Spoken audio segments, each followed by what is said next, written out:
Once upon a time, there was a man named Philip Whittabane, someone who believed he had a noble cause to wipe out the existence of witches from this reality. Believing his older brother to be brainwashed by a spellcaster named Evelyn, Philip embarked on a journey into the witch's home turf for a daring rescue mission. But when Caleb explained his true feelings towards Evelyn and witchkind to his brother, Philip refused to accept the situation for what it was, doubling down on his twisted beliefs and taking his brother's life. This was the first step in Philip losing his humanity, and as he traversed the demon realm for hundreds of years, prolonging his life through unnatural means, adopting the persona of Emperor Belos, enforcing conformity as he put the pieces in place for mass destruction, the more and more he lost his humanity, pushing the envelope further and further until I'm it. He lost his humanity entirely, reduced to nothing but a parasite that feeds off of other living beings, until he finally got what he needed to restore himself to a stable form. A monstrous appearance that makes it clear that Belos is past the point of no return. And he knows it. He knows he surrendered his humanity. He knows he can never atone for the pain and suffering he's wrought onto others. But it's all under the belief that he's a conduit for divine justice. And no matter what he's up against, a daring group of kids, a civilization of disenfranchised witches, or a demigod with power beyond comprehension, he's gonna finish the job. But how? What can Belos even do when he no longer has anyone on his side? He's vastly outnumbered, and he's way out of his depth. Well, the answer is his plan B. The answer is the Titan.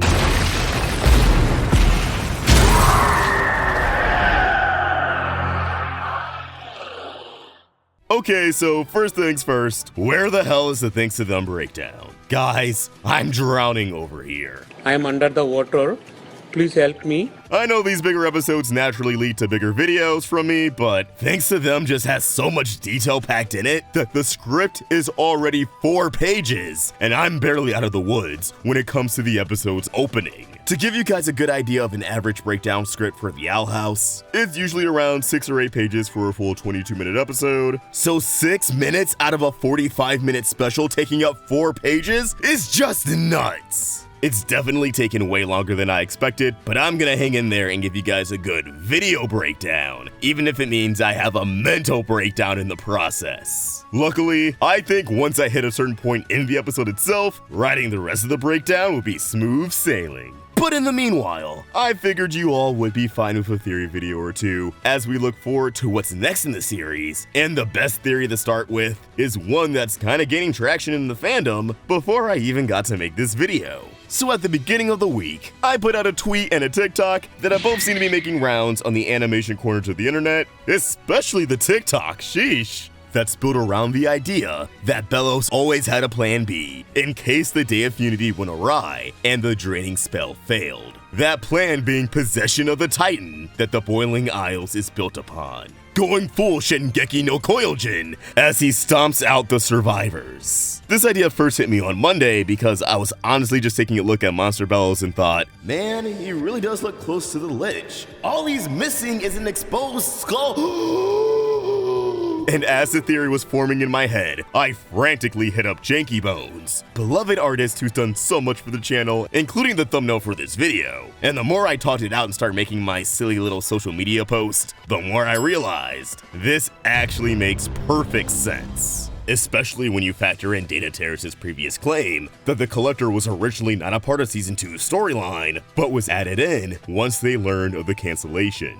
Because they're the kind of character Dana and the team always wanted to put in, which means Belos was always the final boss. And before the Collector was introduced into the fold, I think the Titan playing a pivotal role in all this was actually something the show made clear. And some of you may actually remember, when the score for Hunting Palisman first dropped, it was uploaded with a scrapped visual of the Day of Unity vision, not only depicting the Titan on Earth, but the Titan itself was also brought to life and moving, Presumably, this vision was a fake out either way, but it's a possibility the writers decided to actually bring it back for the climax of the series. Or they originally had this fake out as foreshadowing, something the audience would just write off as a red herring after the season 2 finale, but decided to swap it in order to keep this twist a surprise. So let me put this all into perspective with evidence to support my argument. We've all probably watched Thanks to Them a few times now. We know Belos was able to possess living beings, rotting their bodies as he feeds off of them,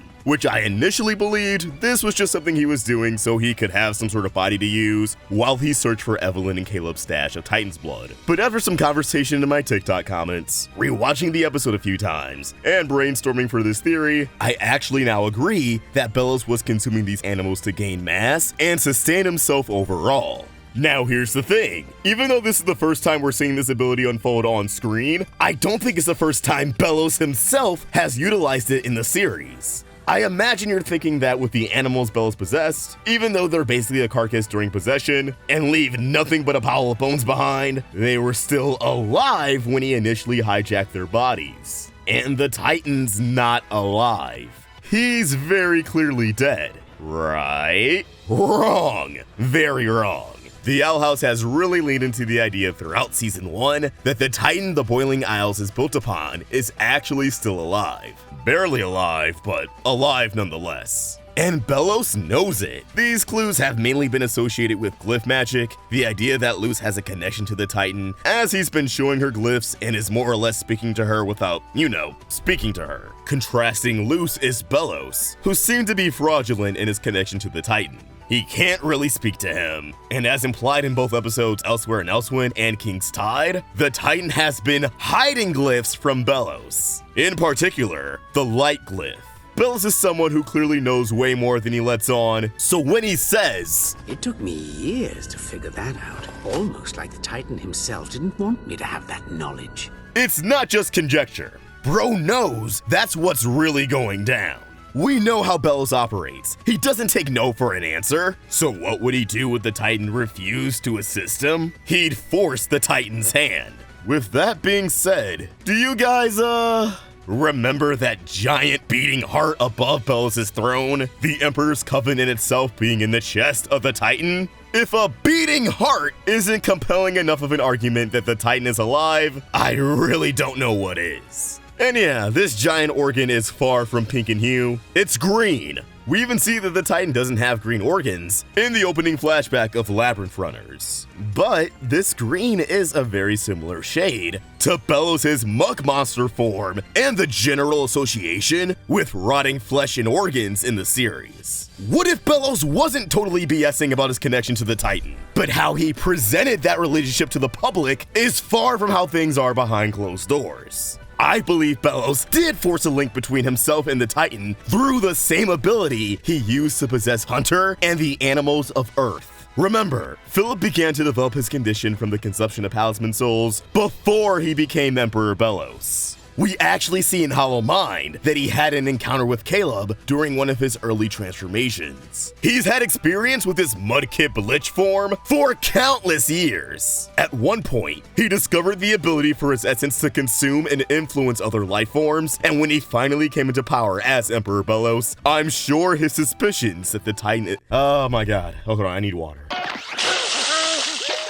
At one point, he could have discovered the ability for his essence to consume and influence other life forms, and when he finally came into power as Emperor Belos, I'm sure his suspicions that the Titan is still clinging onto life guided him to building the castle around the Titan's heart.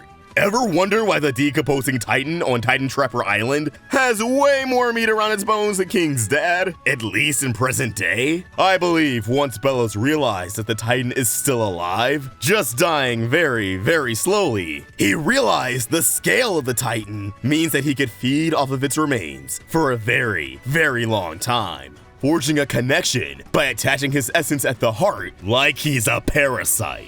Its green hue reflects Belos' influence, or just a sign that the heart itself has started to rot after all of this time. Don't Google any images, but there is a bit of a parallel with the real world here, because King has often been equated to a dog, and in real life, dogs and other animals can unfortunately get deadly heartworms, which obviously causes a lot of issues. Belos is the Titan's heartworm. Something I found interesting when revisiting Elsewhere and Elsewhere for this video is that we never see how the Titan looks from a distance. The closest we get is a shot of his skull when Luz realizes where she, Lilith, and Belos are. And even that shot is obscured by trees. We don't know if the Titan had guts around some of its bones before Philip took over, but I do think that could be why the Titan is bone dry in the present day. I just find it odd that a smaller Titan would have more remains than the one that hosts an entire civilization. But you could argue that in itself is why. Titan meat could have once been a popular commodity. The Palisman isn't keeping Belos immortal, it just gave him power, and now they're keeping him stable. Siphoning the remaining light from the Titan is what kept him alive for over 300 years. It's also likely that's how Belos is able to see everything happening at the castle, a power that we really only saw in Season 1's Agony of a Witch. This actually makes a lot of sense with the context of this theory, as Luz, Willow, and Gus were indeed inside the castle in a period where Belos would have been on his throne, linked to the heart. Thanks to them also established that hosts of Belos and his possession can fight back against his influence, as seen with Hunter finally taking a stand against his terrible uncle. This would explain how the Titan, despite Belos' attachment, is able to fight back. He's resisting with sheer willpower.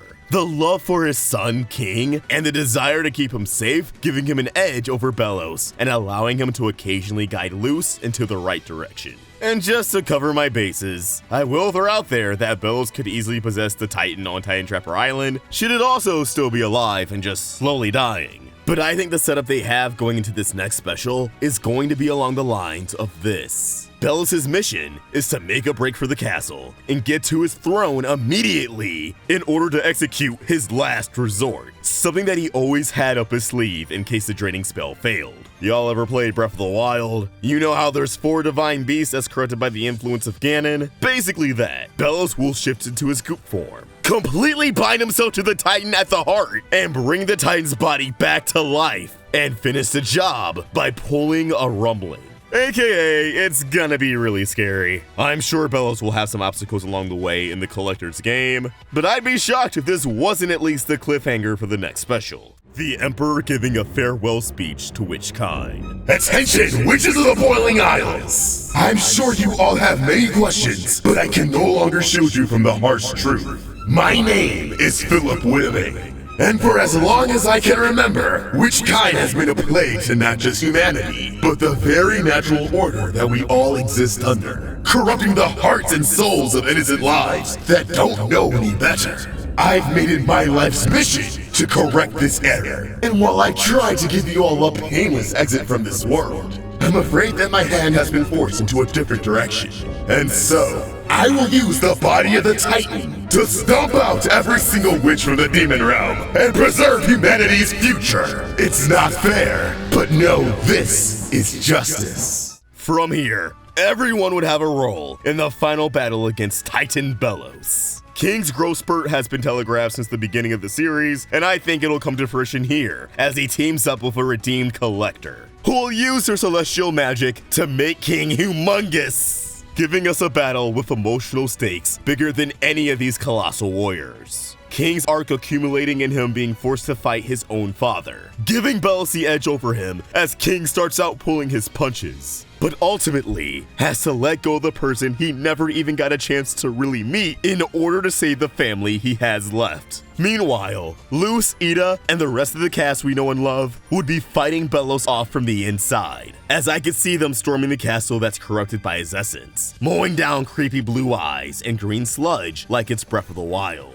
I'm sure there's another piece of the puzzle. Maybe he needs to consume a large power source to completely possess the Titan. And in that case, the Bat Queen does come to mind, as I always thought Belos could tragically eat her soul for maximum power, but there's also the Palistrum seed that Del gave to Ida. Either way, this is my big bet for what will be at least a major component of the Owl House's final battle. And I'd love to know your thoughts on this theory.